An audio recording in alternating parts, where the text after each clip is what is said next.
All right, continuing our rampage through the Skulls for Skulls Throne tournament that happened the other weekend. We are on Game 5 of Hadres versus Flying Taco. Now, we do know that Flying Taco is up 3-1 in the finals here. It is a best of 7, and we are standing to hopefully either tip it completely for Flying Taco or have Hadres have a comeback. So let's take a look at this here, right? So we have Flying Taco on the Dark Elves, and Hadres is going to be playing the Vampire counts here today. We're going to go through these Dark Elves real quick. For the most part, it's actually a majority of a chaff infantry line. 1, 2, 3, 4 units of Bleak Swords with 1, 2, 3, 4, 5 units of Dread Spears. Now, the real kind of linchpin of this army is the 1, 2, 3, 4 units of Dark Riders with repeater crossbows. Now, of course, with these things, they're quite quick on the run. They're really awesome looking too. But they've got AP missile damage, so they can do a lot of damage to the majority of the big threats of the Vampire counts, right? They can hit heavy into Graveguard. They can hit heavy into Vargeists, I'm sorry, and then Zombie Dragons. So with what we see in this army, this is actually a pretty interesting play because in addition, Flying Taco has got 2 Black Dragons. The Standard Edition Black Dragon and then Malekith on Seraphon here. Ooh, look at Seraphon, look at Malekith. Now, as far as Malekith's kit, we're going to be seeing Power of Darkness, Word of Pain, and then Soul Stealer, allowing him to tank quite a bit of damage. Now, in addition to that, we're going to see Destroyer, helping him add 15 seconds, the ability recharge of things such as Undead the Resurgence or whatever the hell. We'll look at it when we look at the Vampire Lord. But also, Circlet of Iron, so a 50% miscast chance on things like Invocation and Mehek, spells that are pretty much linchpins of the entire Vampire Counts army. A little bug for your shield there, huh, guy? Worth noting that the Invocation of Heck and Earthblood did get their debuffs in the most recent patch, so they can only hit a max of 4 units. This prevents you from kind of spamming it on single entity units and keeping them in the fight a lot longer. Now, as far as the Vampire Counts army goes, we're going to be seeing just a lot of zombies, a lot of skeletons, with some skeleton spearmen on the left and right flanks, some crypt ghouls. In addition to that, we're also going to be seeing 2 units of Blood Knights, a lot of anti-large coming out of these guys. In fact, the only anti-large outside of the skeleton spearmen, which we've talked about quite a bit. They do have their frenzy, though. They do not have hunger, which is quite nice, and they have the Flag of the Blood Keep, giving them nice missile resistance, which is going to help them out quite a bit against all of those repeater bolt throwers. Yeah, repeater crossbows. Now we've got 2 units as well of Graveguard with great weapons here.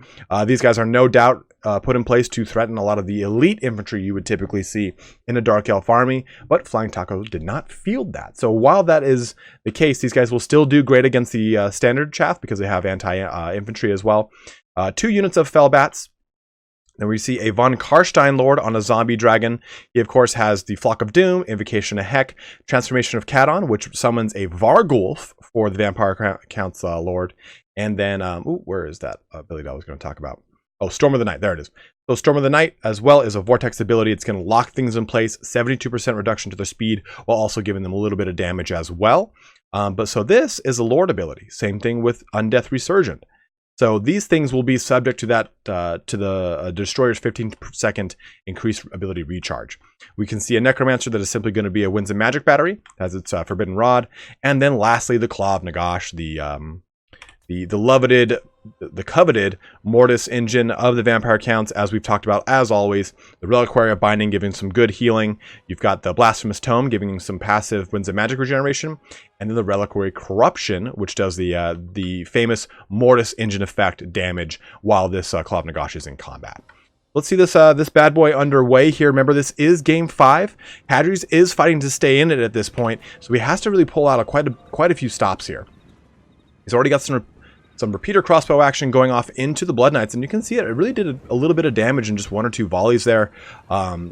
These Fellbats over on that side have already gotten quite a bit of damage onto them, and the ghouls as well over here are getting burst down very quickly by the Dark Riders. Now, one thing of note about Dark Riders is that they do have a nice 360-degree... Oh, I thought they had a 360, but their shoot arc is limited if they're not moving. So if they're moving, they cannot shoot, versus other skirmisher cav, which typically can move and shoot. So we got a nice charge here into those Bleak Swords from the Masters of the Blood Keep. The Blood Dragon Knights just going ham right into the flank of those. You also have Von Karstein Lord pouncing down onto them as well. Gaze of Malice from Malekith is going to be hitting through the back of this entire unit. A nice, good target here for Flying Taco.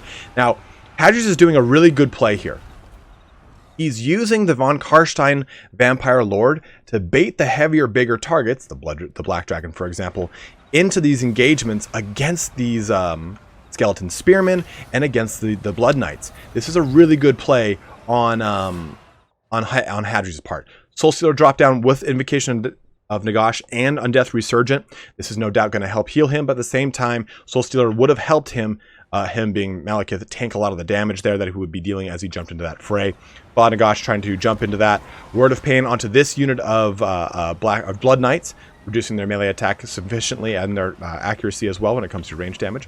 Boom! There it is right there onto Malekith. Yeah, on Malekith, this is going to be the Storm of the Night ability of the Von Karsteins, locking Malekith in place, preventing him from chasing down the Von Karstein Lord.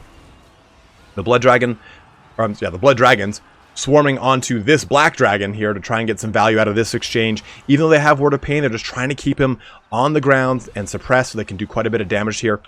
We're having a dragon duel, a kaiju duel, level 4 kaijus against one another here. The Von Karstein Lord against Malekith. Now let's take a look at these stat profiles, right? We have 520 weapon strength with good 44 melee defense and a good 70 armor against pretty comparable stats. The melee defense is higher on Malekith, and he does have more weapon strength as a legendary lord. But as you can see, this is not as stacked against the Von Karstein Lord as you would imagine. Things are still kind of going off here. We can see the Dark Riders kind of harrying back and forth, knocking down this unit of zombies, still shooting or chucking bolts into this unit of Graveguard as well. The leftmost field of battle, the Crypt Ghouls do pretty well against Dread Spears and Bleak Swords, but they will lose to those two units at the same time, so it is worth noting those things. You can see the Graveguard just kind of mulching through this unit of Bleak Swords on the left, and then this unit of zombies getting torn apart as well. Jumping back to the main fray here, the real deal stealer here. We've got a Flock of Doom tripping down. The Black Dragon has just pulled out of that fight. We got a nice Noxious Breath pouring down into those Dread Spears there. Or, I'm sorry, not into those Dread Spears, into those Blood Knights, trying to do some good damage. Now, the Von Karstein Lord is in bad shape. He does have a Gaze of Malice coming out here as well. Boom! Just misses into those Blood Knights. Doesn't do a ton of damage to those types of units anyway. A good Noxious Breath onto the Von Karstein Lord as well. So you can really see that Flying Taco, his big focus is on Hadres' Von Karstein Vampire Lord. As you all know, when you're playing as the Vampire counts, knocking out that leadership is crucial to winning. If you do that, it's just a landslide. It was like that in tabletop. It's just like that in this game. Now, what Hadres is doing is a really good play. He's keeping his Von Karstein Vampire Lord on the ground, so it's going to have to force either the Black Dragon or Malekith into this engagement. And by doing that, he's going to be just surrounded by a lot of anti-large with the Blood Knights, with the chilling aura of the Claw of Nagash, as well as the damage aura, while the regeneration aura hits off onto the Von Karstein Lord. You can see that those Dark Riders in the back there, getting a good purchase on things, going right for that Winds of Magic battery with the Necromancer. And Flying Taco pulls off of that engagement. I think that if he had just stayed there, he would have popped that guy real quick there. But he's using the Dark Riders to focus down the Claw of Nagash, and I think that was his big play. Okay, let me put Malekith under the Claw as well and get rid of that thing. That's a lot of passive healing, a lot of passive damage that he has to deal with right now. Dark Riders, though, are in pretty low health. He's using his Black Dragon to kind of swat, I'm sorry, not health, ammo, swat apart the rest of these Graveguard, which is a good choice. Those Graveguard are not going to do much damage to that dragon, since they are anti-infantry and not anti-large. And here's another good play as well. You can see that Hadres is forcing these units completely off the field. He knows that they're a really huge force multiplier for Flying Taco. He wants them completely gone, just chases them away. Now, he does have 2 units of Dark Riders here in really good health with decent amount of ammunition, but not a ton. He does have another one back here as well, supporting his Lord as they just kind of smack apart the rest of these Skeleton Spearmen. Got some Fellbats over here trying to murk into this... Ooh, another Storm of Night, knocking onto the Black Dragon, doing some good damage into it, preventing him from being able to support this whole bracket of infantry as it gets a little bit more focused down from the Von Karstein Lord of Noxious Breath, slamming into that Black Dragon. But both these dragons are coming right for that Lord, going right for that undead ass here. But again, Hadres pulls down onto the support of his dragons, trying to use them as cover as best as possible. Malekith going for a shot onto these Blood Knights and doesn't quite make a hit. And the Black Dragon was trying to get a shot onto the Von Karstein Lord, and the majority of it missed and actually hit into some Blood Knights as well. Again, the big focus here is on that Claw of Nagash, trying to bring it down. It's a lot of passive healing, like I keep saying. At the same time, too, he's using Hadres is using the Fellbats to focus down this Black Dragon. This is a good play as well. For the most part, this Black Dragon is gone, and the Fellbats can do quite a bit of damage. I mean, they're not the best combatants, but in a wounded unit like this, they can be the thing that tips the scales. Bringing the Von Karstein Lord into that fight as well, trying to bring some more damage onto him. And again, Hadres brings the Lord down, trying to focus it into these Blood Knights. He does a really good play of bringing it down. Oh my god, the Lord is so low. He's so low. Oh no. 488 health, 492 health. Ooh. He's getting shots in from the Dark Riders. He just barely squeezes away from that. You can see the Black Dragon is going to pay for his insolence there, for his hubris, as he is swarmed by Blood Knights. He's got the Claw of Nagash on there as well, slowing it down, preventing him from being able to get out of this fight. He's got Fellbats all over the place. He's trying to get some more damage into this thing, but down goes the Black Dragon.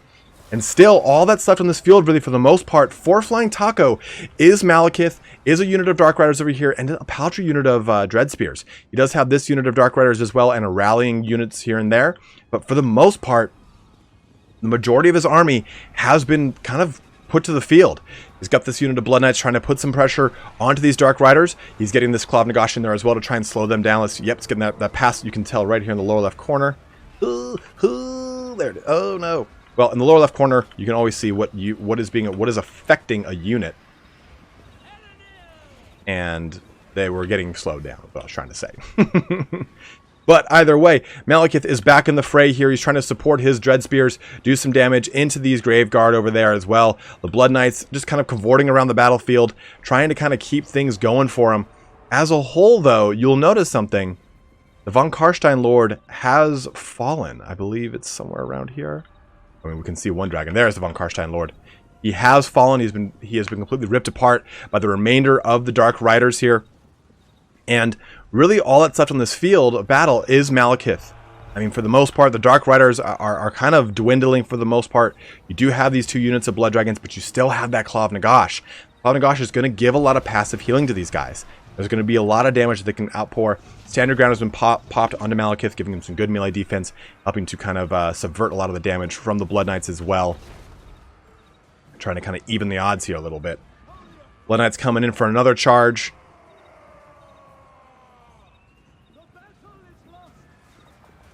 Right into the butt of Malekith there. Getting some damage. He's got Skeleton Spearmen on them as well. Now, the Skeleton Spearmen are in a really good position because there's not a lot that can really threaten them aside from, obviously, well, a dragon. The Dark Riders, if they were to charge into these Skeleton Spearmen, they would lose that fight. Claw of Nagash coming in here, bringing some more passive healing and some damage onto Malekith. Malekith's health's at 1,500 right now, and it looks like he's completely out of Winds of Magic. So it's going to be up to the Spearmen and up to the Blood Knights to do a lot of damage to this thing. Claw of Nagash is not going to stay in it for the long haul. It's got to be... Malekith has got to get buckled quickly.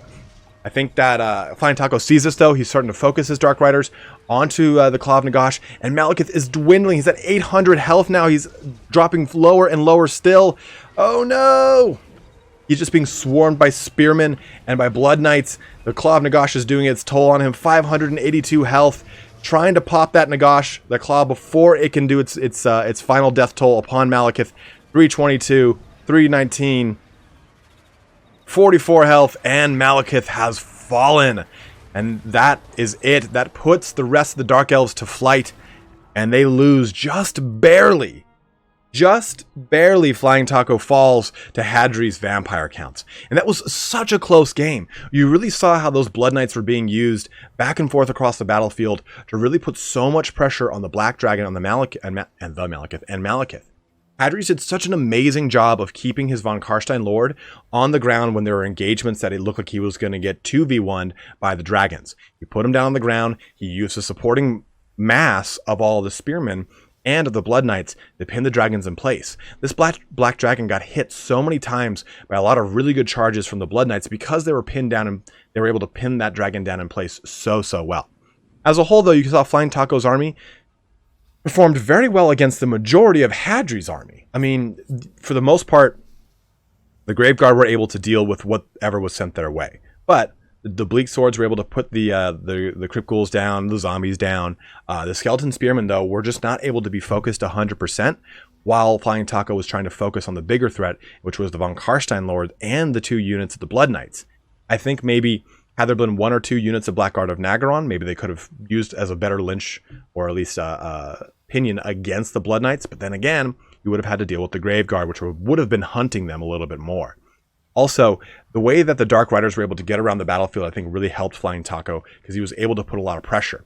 I think, though, that had Flying Taco focused on the Claw of Nagash with all of his, or at least maybe 2 or 3 of his bolt throwers, he would have been in a better situation. That Claw was able to slow down any charges he made with his dragons. He was able to do a lot of constant damage to his foot soldiers, and also it was the best form of healing, I'd say, for Hadres. It was such a great passive amount of healing for his Lord and both of his units of Blood Knights. As a whole, an amazing game here. We're going up into our 6th game. It is 3-2 in the finals, best of 7 here. Hadres has got 2 wins. He's just broken Flying Taco's 3-game win streak here. And we're coming into our next game to see who can pull ahead in the Skulls for Skulls Throne tournament. As always, guys, thanks so much for watching here today. Have a good one and take care.